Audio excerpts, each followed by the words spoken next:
வாங்க வாங்க எங்க கட்சிக்கு வாங்க, நீங்க வந்தது எங்களுக்கு எவ்வளோ பெரிய விஷயம் தெரியுமா அப்படின்ற மாதிரி சந்தோஷத்தின் உச்சத்தில் இருக்கிறார் ஒருவர்.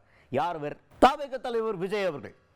அதிமுக இருந்து வெளில ஜாவ், போ வெளியில அப்படின்னு வெளியில அனுப்பப்பட்ட மூத்த தலைவர் செங்கோட்டையன் அவர்கள் விஜயருடைய தலைமையில் தாவேகாவில் இணைகிறார். தாவேகாவில் இணைஞ்சதுக்கு அப்புறம் சொல்ல வேணும், தாவேகாரங்களுக்கு அவ்வளோதான், தலையும் புரியல காலும் புரியல, ஒரே ஜாலி. விஜய் அவர்கள் வீட்டில் இருந்தால் வீடியோ போடுறார். அவர் கரெக்டாக சீரியஸாக இருக்கணும்டா, சிரித்த முகத்தை வெளியே காட்டிடக்கூடாது, லைட்டாக ஸ்ட்ரிக்டாக சொல்லிடுறோம். Okay, welcome to the party, உங்களுடைய சேவை எங்களுக்கு தேவை அப்படி சொல்லிட்டு ரொம்ப ப்ரொஃபஷ்னலாக சொல்லணும் அப்படின்னு நினச்சி தான் அந்த வீடியோவை பண்ணுறாங்க. ஏன்னா வீடியோ நம்ம வீட்டில் எடுக்கிறது, நம்ம மூடை நம்ம எப்படி செட் பண்ணிக்கணும்னு நினைக்கிறோமோ அப்படி ப்ரிப்பேர்டாக போய் பேசுவோம். அப்படி ப்ரிப்பேர்டாக போய் பேசியுமே அந்த முகத்தில் அப்படியே அது சிரிப்பை பார்க்கணுமே.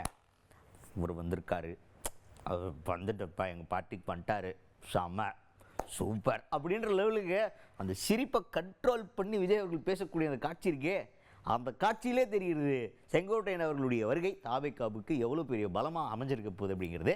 ஸோ அதை நான் சொன்னால் உங்களுக்கு புரியாது. விஜய் அவர்கள் பேசிய இந்த வீடியோவை பார்க்காதவங்க பார்த்தீங்கன்னா புரியும். பாருங்க. ஒரு 20 வயசு இளைஞராக இருக்கும்போதே புரட்சி தலைவர் எம்ஜிஆர் அவர்களை நம்பி அவங்களுடைய மன்றத்தில் சேர்ந்தவர்.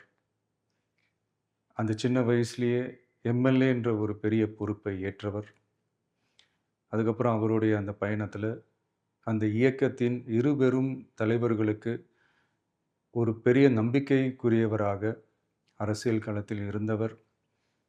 இப்படி 50 வருஷமாக ஒரே இயக்கத்தில் இருந்த அண்ணன் செங்கோட்டையன் அவர்கள் இன்னைக்கு அவங்களுடைய அரசியல் அனுபவமும் அவங்களுடைய அந்த அரசியல் களப்பணியும் நம்மளுடைய தமிழக வெற்றி கழகத்திற்கு ஒரு பெரிய உறுதுணையாக இருக்கும் என்ற நம்பிக்கையுடன் இன்றைக்கி அவங்களுக்கும் அவங்களோட இணைந்து பணியாற்ற நம்மளோடு கைகோர்க்கும் அனைவருக்கும் மக்கள் பணியாற்ற வரவேற்கிறேன்.